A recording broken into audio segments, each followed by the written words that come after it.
erano le principali notizie.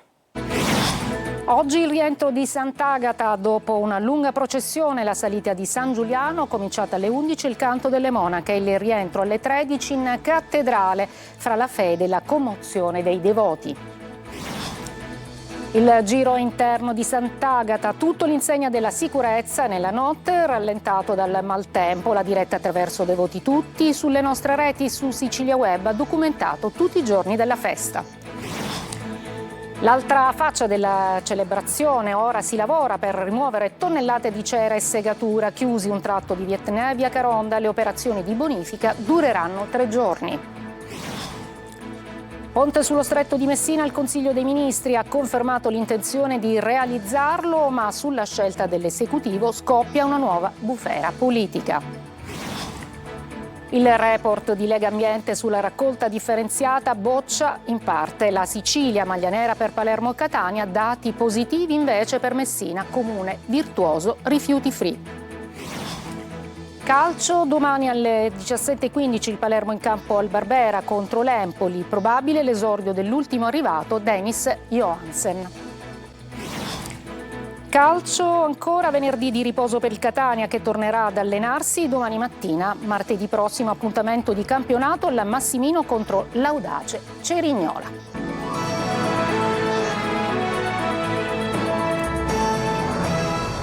Eccoci, buongiorno, benvenute e benvenuti. Dunque Sant'Agata è rientrata in cattedrale alle 13 e così si è da poco conclusa la nostra diretta che attraverso le emittenti Sicilia, Antena Sicilia e Telecolor, ma anche Sicilia, il sito Sicilia Web, vi ha raccontato ogni momento, ogni attimo della festa.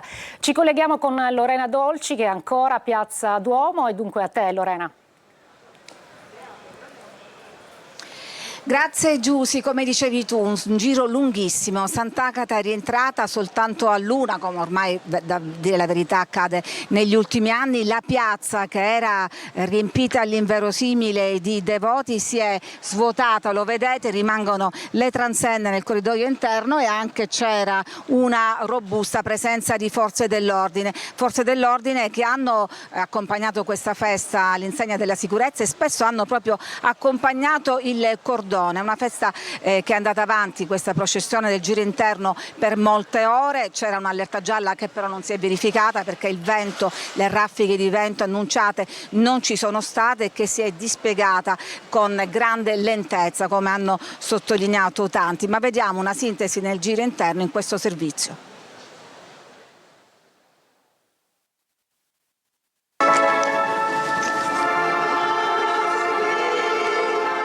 Sono le 11:40, in via Crociferi cala il silenzio e le monache di adorazione perpetua intonano il loro canto sul sagrato del monastero di San Benedetto davanti al fercolo di Sant'Agata. Sono le parole della preghiera che la Vergine martire rivolse a Dio quando stava per morire tra le mura del suo carcere. La giornata del giro interno era incominciata molte ore prima, alle 17:15. Sant'Agata si affaccia su Piazza Duomo, salutata da un tripudio di applausi e fuochi d'artificio. La processione procede lenta e composta per tutta la notte. Le candelore precedono di molto il fercolo, ma il fiume enorme di ceri accesi è impressionante. L'edizione del 2026 accumula il record di ritardi, come i tempi lentissimi prima di arrivare in piazza Cavour. Il fercolo staziona in via Caronda più di 4 ore. Alle 7 arriva in piazza Cavour, gremita di devoti. Alle 7:30, con la luce piena del giorno, partono i tradizionali fuochi del borgo, durati circa 10 minuti.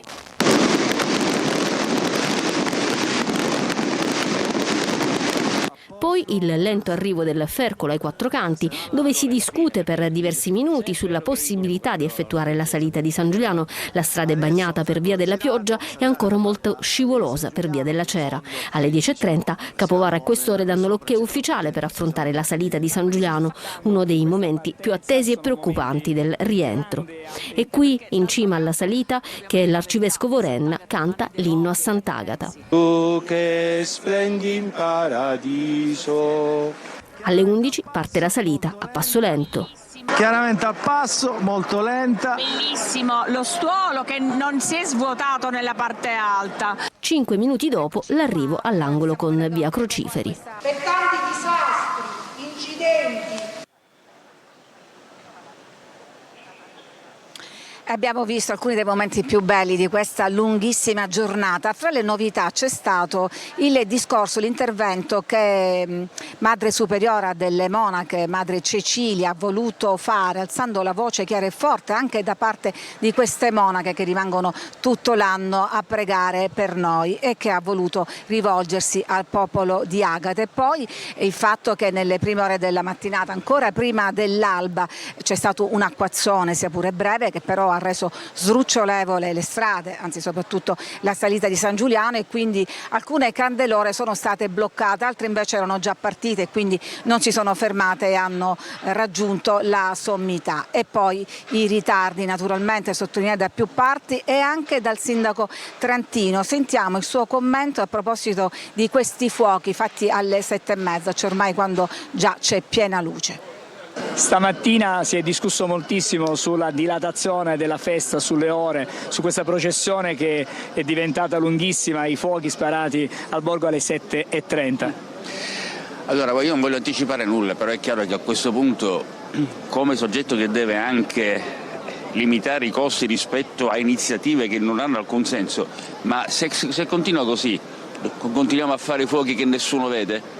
Se in Piazza Borgo la scelta è quella di arrivare quando già il sole è sorto, io rivedrei certe cose, quindi dobbiamo metterci d'accordo. Poi col mondo dei devoti faremo avremo un momento di confronto molto sereno come sempre, perché è il mondo dei devoti quello che guida poi di fatto i ritmi della processione. Quello dei ritmi e dei tempi, quindi avete sentito, sarà uno dei temi sul tavolo nel dialogo tra le due teste della festa, la Curia e il Comune e il popolo dei devoti, festa che quest'anno veniva osservata anche da un osservatore speciale, e cioè il comitato che ha candidato la festa a patrimonio immateriale dell'UNESCO, che significa valorizzazione, salvaguardia, ma anche che gli occhi del mondo ci guardano, e questo è molto importante, che non significa cristallizzare questa festa così spontanea, festa di popolo, ma significa comunque dare delle regole, come già si sta tentando. Nel frattempo gli spazzini sono già al lavoro qua a Piazza Duomo, come stanno partendo tutte le operazioni di pulizia della città, che piano piano ritorna alla normalità.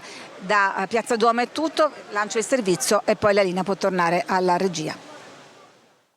Passata la Santa e passata la festa, l'obiettivo, come ogni anno, è ripulire le strade percorse da Sant'Agata nel suo lunghissimo e lentissimo giro interno. Tonnellate di cera e segatura sono già in fase di rimozione per opera della Gema, che gestisce la raccolta dei rifiuti nell'8 centro con un imponente spiegamento di uomini e mezzi. È un impegno straordinario, noi abbiamo circa un centinaio di uomini che lavorano in straordinario e nel limite del possibile non stop. Abbiamo impiegato diversi mezzi, abbiamo attualmente impiegati per la rimozione 3 bobcat e un ragnetto, in più abbiamo diverse scarse scarabili, nonché mezzi compattatori e un numero in questo momento indefinito di costipatori che stanno girando sulle aree per la pulizia anche delle aree limitrofe a quelle di via Etnea e di via Caronda. Transenne e strada off limits fino a cessate esigenze in via Caronda, dove i Bobcat lavorano per rimuovere montagne di segatura e rifiuti di ogni genere, prevalentemente bottiglie di plastica e lattine. Si lavora senza soste anche in piazza Cavour, con le spazzatrici impegnate ad aspirare la segatura per poi procedere allo scioglimento della cera,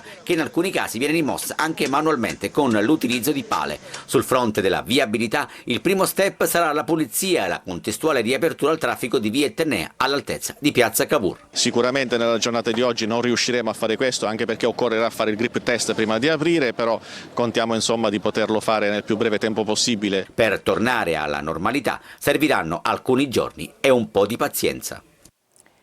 Voltiamo pagina, andiamo a Niscemi. Oggi c'è stata la visita del Presidente della Commissione parlamentare d'inchiesta per il dissesto idrogeologico, Giuseppe Bicchielli. Per noi c'è in diretta Gerry Italia. Allora Gerry, qual è la situazione?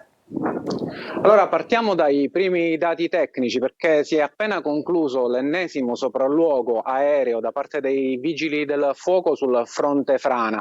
È un sopralluogo finalizzato a capire se in queste ore si potrà innanzitutto riaprire al recupero per quei residenti che stanno proprio alle mie spalle, nei primi 150 metri della frana, all'inizio proprio della zona rossa. Mentre invece domenica dovrebbe arrivare una nuova squadra di vigili del fuoco che dovrebbe incominciare a valutare la possibilità di arrivare a 5-10 metri al fronte frana per iniziare, ovviamente solo i vigili del fuoco, qualche operazione di recupero.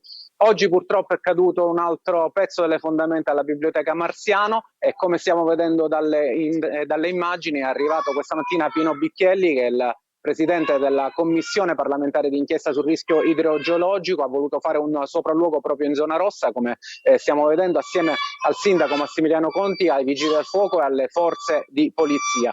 Pino Bicchielli ha detto che Niscemi non è un caso isolato, perché sono circa il 94,5% dei comuni italiani ad avere rischio di dissesto idrogeologico e tra l'altro sono tantissimi comuni a rischio frana. Secondo Bicchielli, analizzare Niscemi, analizzare il caso Niscemi significherebbe trovare la cartina di tornasole per poter intervenire successivamente rispetto agli altri comuni che hanno lo stesso rischio di Niscemi. Ma sentiamo cosa ha detto alla fine del sopralluogo. Io sono venuto soprattutto per dare la solidarietà della Commissione, di tutto ovviamente i miei colleghi della Commissione, al Sindaco e alla comunità di Niscemi. Ma a noi quello che interessa molto è capire come possiamo aiutare dal punto di vista parlamentare e legislativo un sistema che purtroppo troppe volte si blocca. Voi l'avete visto, troppa burocrazia. Troppi anni passano per fare opere che poi all'improvviso diventano necessarie e urgenti. Le risorse arriveranno, ci saranno, il governo su questo ha una grande attenzione, ma dobbiamo assolutamente evitare anche le duplicazioni di competenze, che molte volte poi sono il vero problema per risolvere i problemi. Questo Bicchielli, che sostanzialmente ha detto che ci sarà una inchiesta parallela rispetto all'inchiesta giudiziaria che invece sta facendo la Procura, un'inchiesta che entrerà nel vivo la prossima settimana. Ieri la prima riunione con il pool di esperti dell'Università di Palermo e il procuratore Vella, si vuole andare a fondo per cercare di capire le cause, le responsabilità soprattutto della frana di Niscemi. L'ultima notizia è che sono stati quasi ultimati i bypass delle due provinciali che erano rimaste chiuse a opera dell'esercito, della brigata militare e della brigata Aosta, e dovrebbero essere pronte già la prossima settimana. Da Niscemi per adesso è tutto e vi restituisco la linea. Grazie a GR Italia. Le orme nel bosco e l'analisi delle celle telefoniche per risolvere il giallo dei 3 cacciatori trovati morti a Montagna Reale, siamo nel Messinese. E intanto il racconto dell'unico indagato non convince gli investigatori. Desiree Ferlito. La verità sull'omicidio dei 3 cacciatori a Montagna Reale potrebbe essere nascosta nell'analisi delle celle telefoniche agganciate il 28 gennaio dallo smartphone dell'unico indagato, il bracciante agricolo di 50 anni amico di Gatani, una delle 3 vittime. Gli inquirenti sono al lavoro per dare un nome agli 8 dispositivi agganciati la mattina del triplice omicidio nella zona. Se ci fosse l'utenza dell'indagato significherebbe che era lì al momento dell'omicidio e il suo racconto verrebbe smentito. Non molla la presa degli investigatori su di lui. I RIS di Messina stanno confrontando le decine di impronte rilevate nel bosco, dove sono stati trovati i corpi di Antonio Gatani e dei fratelli Giuseppe e Davis Spino, con quelle degli stivali sequestrati nell'abitazione dell'uomo. Il terreno particolarmente fangoso in quei giorni potrebbe aver favorito la comparsa di impronte. Gli specialisti dell'Arma si sono concentrati su quelle attorno ai corpi delle 3 vittime, in particolare di Gatani e Davis Spino. I 3 cadaveri sono stati trovati a distanza di 30 metri uno dall'altro. Le impronte vicine al corpo di Davis Spino, il più giovane dei fratelli, hanno un doppio valore alla luce di quanto stabilito dal medico legale. La vittima è stata colpita 2 volte, la seconda a distanza ravvicinata.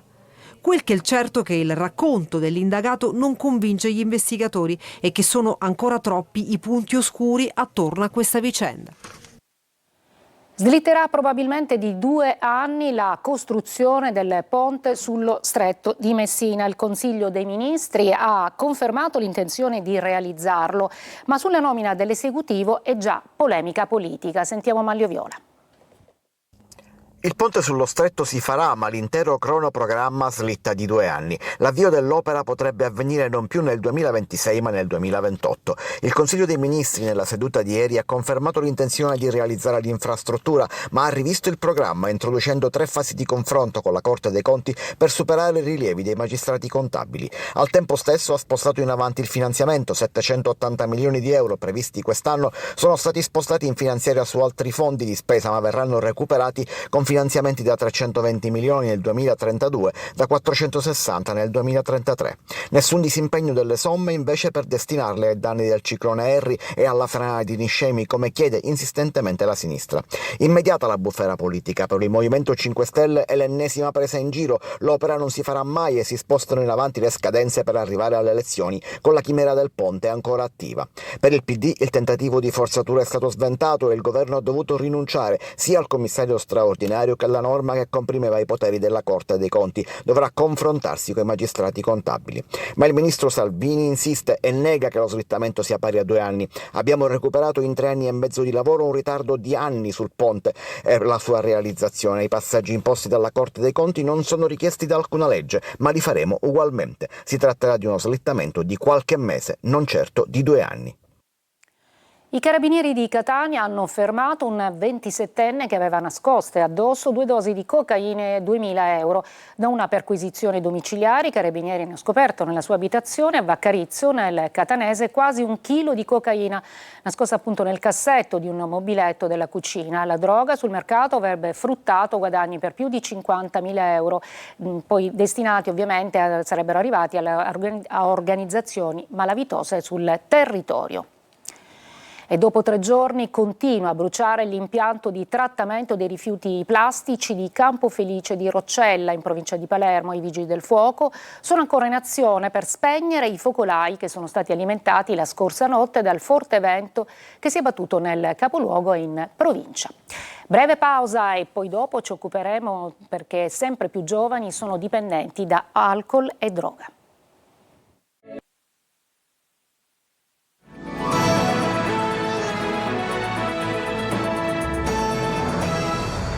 Allarme dipendenza in Sicilia, soprattutto tra giovani e minori, da internet all'alcol, dalla cocaina al crack. 17.000 i pazienti presi in carico dai servizi territoriali in Sicilia. Veronica Barbarino.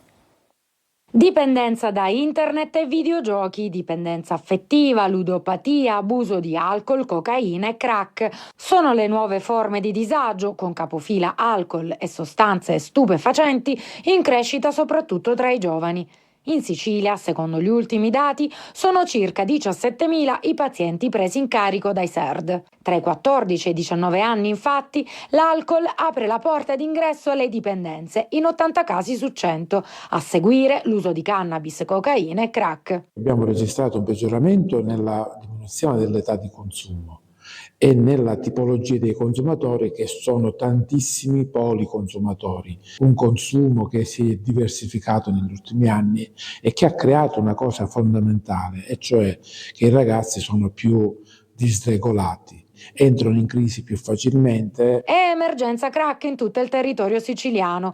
Nelle grandi aree metropolitane il consumo è spesso di gruppo, mentre nei centri minori è soprattutto domestico, come a Ragusa, dove il 90% dei pazienti attualmente seguiti nei SERD consuma crack e cocaina individualmente o in coppia. Complessivamente facciamo all'incirca 590 nuovi utenti ogni anno.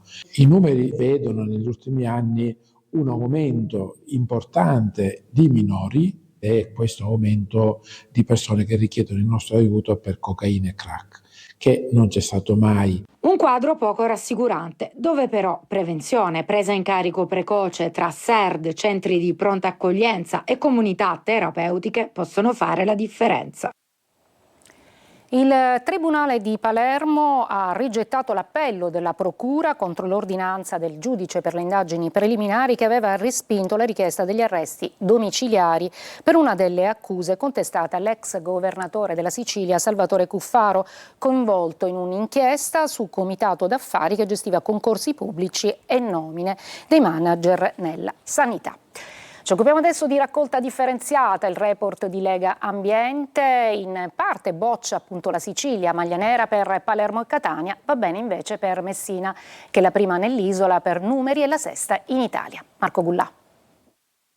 Brusca frenata. La Sicilia che ricicla, che in un arco temporale di 6 anni era riuscita a passare dal 29,52% al 55,20% di raccolta differenziata, fa registrare nel 2024 uno stop, certificato non solo dallo striminzito aumento dello 0,67%, ma anche dal numero dei comuni siciliani al passo con l'obiettivo del 65%. Altro dato in controtendenza rispetto agli anni precedenti è quello dei comuni rifiuti free, cioè quelli in cui la produzione di rifiuti indifferenziati in capo ad ogni abitante è inferiore ai 75 kg. Nel 2020 erano stati 33, poi nel 2021 erano diventati 55, nel 2022 il totale era passato a 80 e nel 2023 a 98. Nel 2024 il totale invece è cresciuto di una sola unità.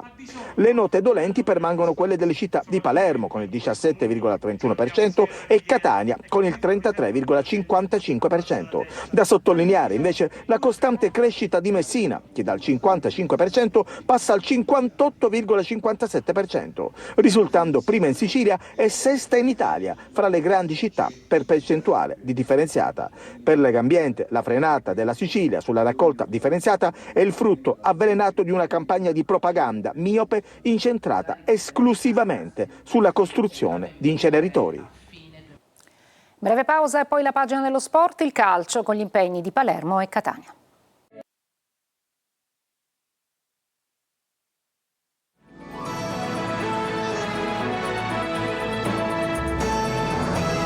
Per il calcio domani alle 17:15 Palermo in campo al Barbera contro l'Empoli. Probabile l'esordio dell'ultimo arrivato Dennis Johansen. Marco Gullà.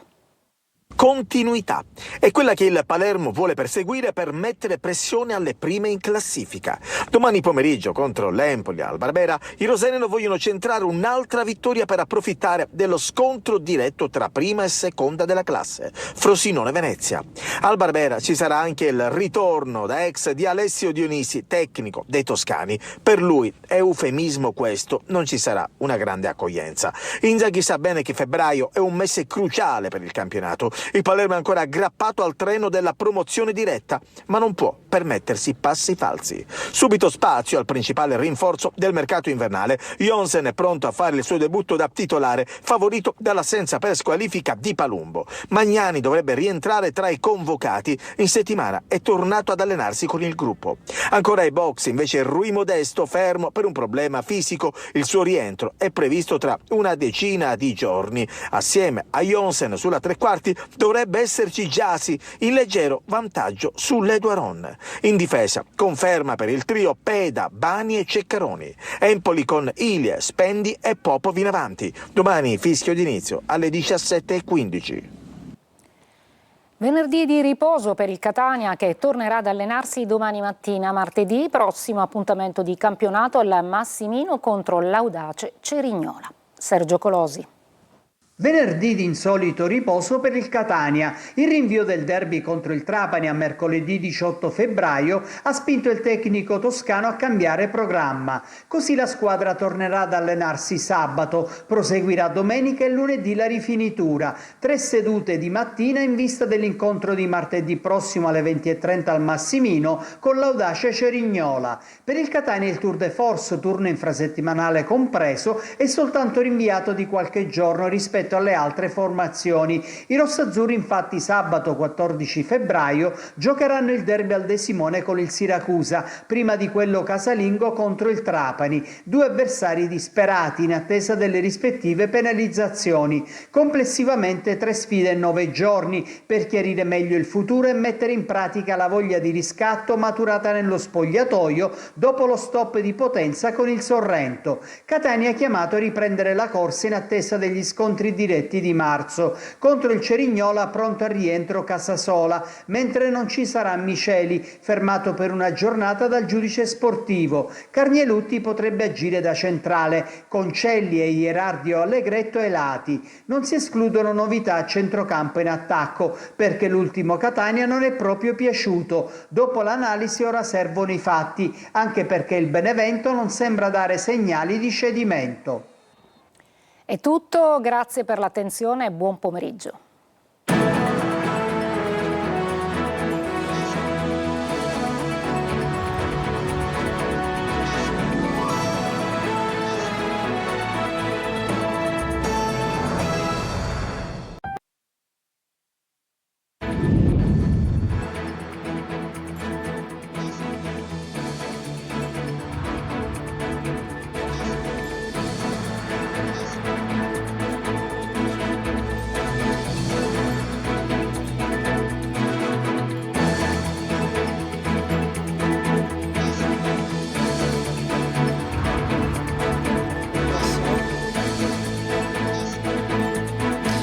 Dureranno 2-3 giorni le operazioni di bonifica affidate alla Gema per rimuovere dalle strade tonnellate di cera e segatura, chiusi un tratto di via Etnea e via Caronda. Incidente mortale a Palermo, un ciclista travolto e ucciso da una motrice in pieno centro, è la seconda tragedia della strada nel giro di pochi giorni. Niscemi, oggi visita del presidente della commissione parlamentare di inchiesta per il dissesto idrogeologico Giuseppe Bicchielli. Il governo ha subito messo a disposizione primissimi stanziamenti, ha detto. Ce ne saranno altri, ma va velocizzato l'iter. Il report di Legambiente sulla raccolta differenziata boccia in parte la Sicilia, maglia nera per le due città più grandi, Palermo e Catania. Dati positivi invece per Messina. Poi il calcio, domani pomeriggio al Barbera contro l'Empoli, l'ex Dionisi, il Palermo vuole centrare un'altra vittoria per approfittare dello scontro diretto tra Frosinone e Venezia, prima e seconda della classifica. E poi la Serie C, Catania un giorno di riposo e poi il via alla corsa di un mese senza sosta, 7 partite in meno di 30 giorni in cui si deciderà il futuro della squadra di Toscana.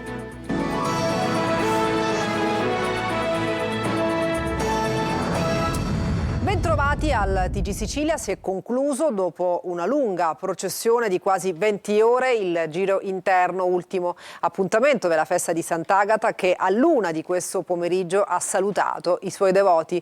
Un'edizione importante, quella appena conclusasi, che ha visto premiati gli ascolti di Devoti Tutti, la trasmissione in onda su Telecolor e Antena Sicilia e su Sicilia Web con oltre 50 ore di diretta. Orazio Longo. È l'1 del pomeriggio quando Sant'Agata rientra in cattedrale a Catania. La lunghissima processione del giro interno si conclude dopo quasi 20 ore dall'uscita. Un andamento lento che ha visto il Fercolo raggiungere il borgo, piazza Cavour, solo a mattina inoltrata, dopo aver stazionato per 4 ore in via Caronda con i tradizionali fuochi sparati quando il sole era già alto. Un momento atteso con la piazza gremita, ma che non ha mancato di suscitare qualche perplessità per il forte ritardo accumulato. Se continua così, continuiamo a fare fuochi che nessuno vede? Se in piazza Borgo la scelta è quella di arrivare quando già il sole è sorto, io rivedrei certe cose, quindi dobbiamo metterci d'accordo. Ai quattro canti il dilemma è fare o non fare la salita di San Giuliano. La pioggia caduta alle prime ore del mattino ha bagnato il basolato e potrebbe essere pericoloso percorrerlo col Fercolo, ma dopo una serie di controlli l'ok viene dato, va tutto bene e in cima alla salita è l'arcivescovo ad accogliere il Fercolo. Tu che splendi in paradiso. E ora questo momento non diventi solo uno spettacolo, diventi il momento nel quale, possiamo dire che ancora una volta non è tanto Catania ad abbracciare Sant'Agata, ma Sant'Agata ad abbracciare Catania, a dirle che lei c'è, che lei è una grande testimone di fede in un momento storico nel quale abbiamo bisogno di recuperare fortemente il senso della fede e la sua incisività. Subito dopo il momento forse più intimo della 3 giorni di festa, il canto delle suore del monastero di San Benedetto, le parole della preghiera che la Vergine Martire rivolse a Dio quando stava per morire tra le mura del suo carcere. Il resto va via in modo regolare e composto, come è stata tutta la 3 giorni di festa, ripresa e trasmessa dalle telecamere di Telecolor e Antenna Sicilia e diffusa sul web da siciliaweb.it. Devoti tutti, oltre 50 ore di diretta con tanti inviati sul campo e un imponente impegno editoriale che ha premiato negli ascolti. Sant'Agata è rientrata nella sua cameretta, adesso l'appuntamento è per l'8ª, giovedì della prossima settimana, e poi l'attesa per Sant'Agata d'estate ad agosto. E si lavora già per rimuovere tonnellate di cera e segatura chiusi un tratto di via Etnea e via Caronda. Le operazioni di bonifica affidate alla Gema dovrebbero durare 2-3 giorni. Tonino De Mana. Passata la Santa e passata la festa, l'obiettivo, come ogni anno, è ripulire le strade percorse da Sant'Agata nel suo lunghissimo e lentissimo giro interno. Tonnellate di cera e segatura sono già in fase di rimozione per opera della Gema, che gestisce la raccolta dei rifiuti nell'8 centro con un imponente spiegamento di uomini e mezzi. È un impegno straordinario, noi abbiamo circa un centinaio di uomini che lavorano in straordinario e nel limite del possibile non stop. Abbiamo impiegato diversi mezzi, abbiamo attualmente impiegati per la rimozione 3 bobcat e un ragnetto, in più abbiamo diverse scarse scarrabili, nonché mezzi compattatori e un numero in questo momento indefinito di costipatori che stanno girando sulle aree per la pulizia anche delle aree limitrofe a quelle di via Etnea e di via Caronda. Transenne e strada off limits fino a cessate esigenze in via Caronda, dove i Bobcat lavorano per rimuovere montagne di segatura e rifiuti di ogni genere, prevalentemente bottiglie di plastica e lattine. Si lavora senza soste anche in piazza Cavour, con le spazzatrici impegnate ad aspirare la segatura per poi procedere allo scioglimento della cera, che in alcuni casi viene rimossa anche manualmente con l'utilizzo di pale. Sul fronte della viabilità, il primo step sarà la pulizia e la contestuale riapertura al traffico di via Etnea all'altezza di piazza Cavour. Sicuramente nella giornata di oggi non riusciremo a fare questo, anche perché occorrerà fare il grip test prima di aprire, però contiamo insomma di poterlo fare nel più breve tempo possibile. Per tornare alla normalità serviranno alcuni giorni e un po' di pazienza. Strade insanguinate a Palermo, un ciclista travolto e ucciso da una motrice in pieno centro. È il secondo incidente mortale nel giro di pochi giorni. Tonino De Mana. Un uomo di 55 anni, Antonino Incorvaia, è morto a Palermo in un incidente stradale avvenuto in via Francesco Crispi. La vittima, in sella ad una bicicletta, stava procedendo in centro quando, per cause ancora da accertare, è stata investita da un mezzo pesante, nella fattispecie una motrice. Sul posto è arrivato il personale del 118, ma per Incorvaia non c'è stato nulla da fare. Sulla vicenda indaga la sezione infortunistica della Polizia Municipale di Palermo, che ha delimitato il tratto in questione per effettuare i rilievi di legge e cercare di ricostruire la dinamica dell'incidente. Strade sempre più insanguinate ed episodi che purtroppo si ripetono con una certa frequenza. Solo qualche giorno fa un altro ciclista, un 41enne di origine ghanesi, aveva perso la vita dopo essere stato investito da un'auto dei carabinieri tra le vie Libertà e Ricasoli. E proseguono a Niscemi le operazioni di monitoraggio della frana con i droni, mentre si prepara il campo base dei Vigili del Fuoco. Oggi in città il presidente della Commissione parlamentare d'inchiesta sul rischio idrogeologico, Pino Bicchieli. Niscemi può diventare un laboratorio nazionale. GR Italia. Dovrebbero concludersi entro oggi i rilievi con i droni sulla frana di Niscemi, un passaggio fondamentale per stabilire se i vigili del fuoco potranno operare in sicurezza nella fascia più critica tra i 10 e i 50 metri dal fronte della frana, permettendo agli sfollati di rientrare temporaneamente nelle abitazioni per recuperare oggetti personali e beni di prima necessità. Intanto è già stato stabilito che domenica prossima verrà montato un campo base dei vigili del fuoco. A Niscemi arriverà nuovo personale per rafforzare le operazioni di recupero, inizialmente nella zona compresa tra i 50 e i 100 metri. Oggi intanto in città è arrivato anche il presidente della Commissione parlamentare d'inchiesta sul rischio idrogeologico, Pino Bicchielli, che ha incontrato il sindaco Massimiliano Conti e i responsabili della protezione civile impegnati nell'emergenza. Secondo Bicchielli, quello di Niscemi non è un caso isolato, ma uno dei tanti fronti aperti in Italia sul tema della fragilità del territorio. Purtroppo non c'è solo la frana di Niscemi. In Italia ci sono in questo momento 636.000 frane. Il 94,5% dei comuni sono a rischio idrogeologico e per questo per la prima volta nella storia del Paese è stata istituita una commissione che tenti di cambiare il paradigma di come si affronta un tema così importante come il rischio idrogeologico. Niscemi però potrebbe diventare cartina tornasole per costruire modelli di intervento da replicare in altri territori. Noi siamo qui oggi, sono io come Presidente, ma torneremo quando le condizioni ce lo permetteranno come Commissione proprio per audire, per vedere atti e per capire dove si inceppa la macchina amministrativo e per capire anche se da Niscemi possiamo imparare qualcosa da replicare sul resto del territorio. Alta anche l'attenzione sulle risorse economiche, i fondi per l'emergenza ci sarebbero e il governo segue con la massima attenzione, assicura Bicchielli. Le risorse arriveranno, ci saranno, il governo su questo ha una grande attenzione, ma dobbiamo assolutamente evitare anche le duplicazioni di competenze che molte volte poi sono il vero problema per risolvere i problemi. Sono stati celebrati oggi i funerali dei 3 cacciatori uccisi a colpi di fucile a Montagna Reale sui Nebrodi. A Patti, nel Messinese, una folla commossa ha dato l'ultimo saluto ad Antonio Gatani, 82 anni, mentre a San Pier Niceto si sono svolte con il rito dei testimoni di Geova le esegue dei fratelli Giuseppe e Davis Pino, di 43 e 25 anni. Il dramma ha scosso profondamente l'intero comprensorio dei Nebrodi, mentre la procura di Patti prosegue le indagini. Durante l'omelia il celebrante ha invitato alla preghiera e alla riflessione, ricordando la vita delle vittime e il dolore della comunità coinvolta. E slitta probabilmente di 2 anni la costruzione del ponte sullo Stretto di Messina, ma il Consiglio dei Ministri ha confermato l'intenzione di realizzarlo e indicato i prossimi passi. Salvini intanto dichiara la volontà di far partire i lavori nel 2026 e come sempre sull'infrastruttura è bufera politica. Maglio Viola.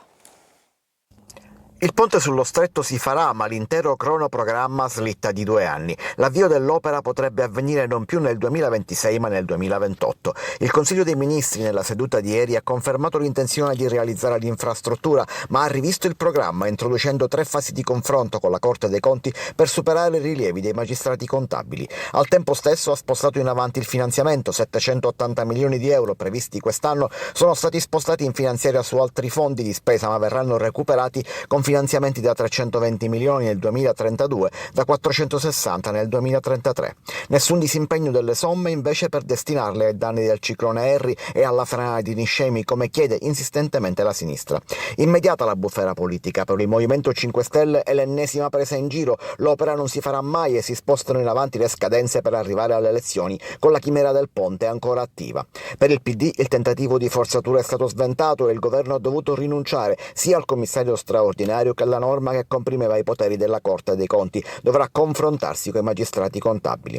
Ma il ministro Salvini insiste e nega che lo slittamento sia pari a 2 anni. Abbiamo recuperato in 3 anni e mezzo di lavoro un ritardo di anni sul ponte e la sua realizzazione. I passaggi imposti dalla Corte dei Conti non sono richiesti da alcuna legge, ma li faremo ugualmente. Si tratterà di uno slittamento di qualche mese, non certo di 2 anni. Allarme e dipendenze in Sicilia, soprattutto tra giovani e minori, da internet all'alcol, dalla cocaina al crack. 17.000 i pazienti presi in carico dal SER dell'isola. Veronica Barbarino. Dipendenza da internet e videogiochi, dipendenza affettiva, ludopatia, abuso di alcol, cocaina e crack sono le nuove forme di disagio, con capofila alcol e sostanze stupefacenti in crescita soprattutto tra i giovani. In Sicilia, secondo gli ultimi dati, sono circa 17.000 i pazienti presi in carico dai SERD. Tra i 14 e i 19 anni, infatti, l'alcol apre la porta d'ingresso alle dipendenze, in 80 casi su 100. A seguire l'uso di cannabis, cocaina e crack. Abbiamo registrato un peggioramento nella diminuzione dell'età di consumo e nella tipologia dei consumatori, che sono tantissimi policonsumatori, un consumo che si è diversificato negli ultimi anni e che ha creato una cosa fondamentale, e cioè che i ragazzi sono più disregolati, entrano in crisi più facilmente. È emergenza crack in tutto il territorio siciliano. Nelle grandi aree metropolitane il consumo è spesso di gruppo, mentre nei centri minori è soprattutto domestico, come a Ragusa, dove il 90% dei pazienti attualmente seguiti nei SERD consuma crack e cocaina individualmente o in coppia. Complessivamente facciamo all'incirca 590 nuovi utenti ogni anno.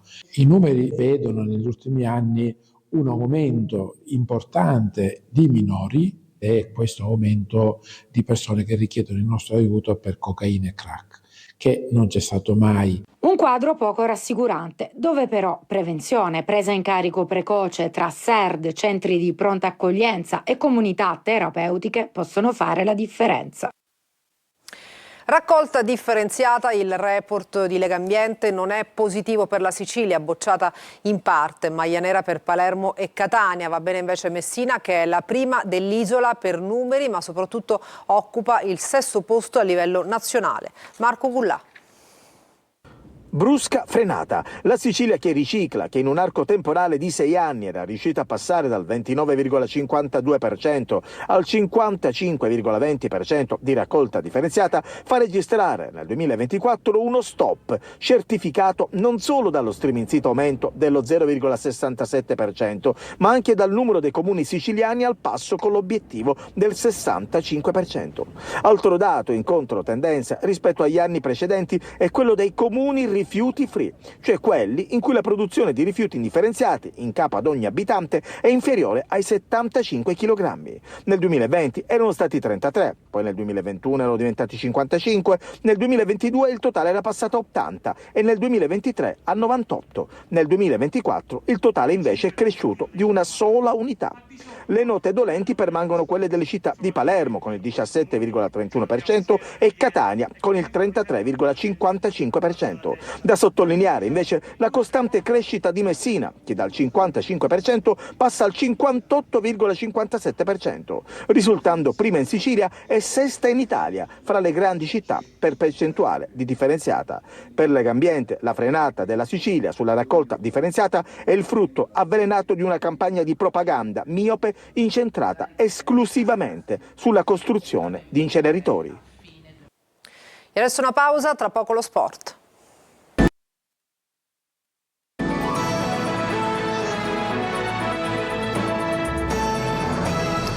Bentornati al TG Sicilia, adesso il calcio, domani alle 17:15 Palermo in campo al Barbera contro l'Empoli, probabile l'esordio dell'ultimo arrivato Dennis Johnsen, arrivato nell'ultima fase del mercato. Marco Gullà.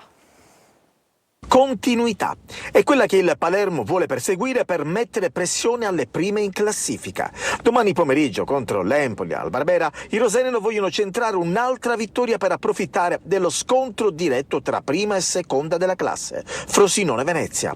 Al Barbera ci sarà anche il ritorno da ex di Alessio Dionisi, tecnico dei toscani. Per lui, eufemismo questo, non ci sarà una grande accoglienza. Inzaghi sa bene che febbraio è un mese cruciale per il campionato. Il Palermo è ancora aggrappato al treno della promozione diretta, ma non può permettersi passi falsi. Subito spazio al principale rinforzo del mercato invernale. Johnsen è pronto a fare il suo debutto da titolare, favorito dall'assenza per squalifica di Palumbo. Magnani dovrebbe rientrare tra i convocati. In settimana è tornato ad allenarsi con il gruppo.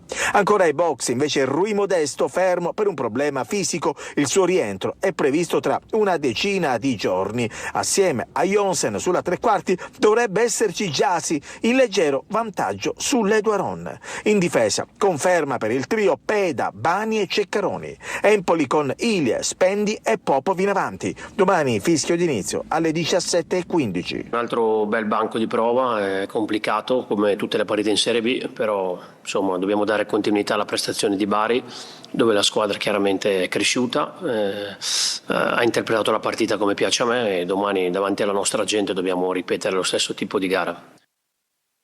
Venerdì di riposo per il Catania che tornerà ad allenarsi domani mattina, martedì prossimo invece appuntamento di campionato al Massimino contro l'Audace Cerignola. Sergio Colosi. Venerdì di insolito riposo per il Catania. Il rinvio del derby contro il Trapani a mercoledì 18 febbraio ha spinto il tecnico toscano a cambiare programma. Così la squadra tornerà ad allenarsi sabato, proseguirà domenica e lunedì la rifinitura. 3 sedute di mattina in vista dell'incontro di martedì prossimo alle 20:30 al Massimino con l'Audace Cerignola. Per il Catania il Tour de Force, turno infrasettimanale compreso, è soltanto rinviato di qualche giorno rispetto alle altre formazioni. I rossazzurri infatti sabato 14 febbraio giocheranno il derby al De Simone con il Siracusa, prima di quello casalingo contro il Trapani, 2 avversari disperati in attesa delle rispettive penalizzazioni. Complessivamente 3 sfide in 9 giorni per chiarire meglio il futuro e mettere in pratica la voglia di riscatto maturata nello spogliatoio dopo lo stop di Potenza con il Sorrento. Catania è chiamato a riprendere la corsa in attesa degli scontri diretti di marzo. Contro il Cerignola pronto al rientro Casasola, mentre non ci sarà Miceli, fermato per una giornata dal giudice sportivo. Carnielutti potrebbe agire da centrale, con Celli e Ierardio Allegretto ai lati. Non si escludono novità a centrocampo in attacco, perché l'ultimo Catania non è proprio piaciuto. Dopo l'analisi ora servono i fatti, anche perché il Benevento non sembra dare segnali di cedimento. E adesso una pausa, tra poco per altri aggiornamenti.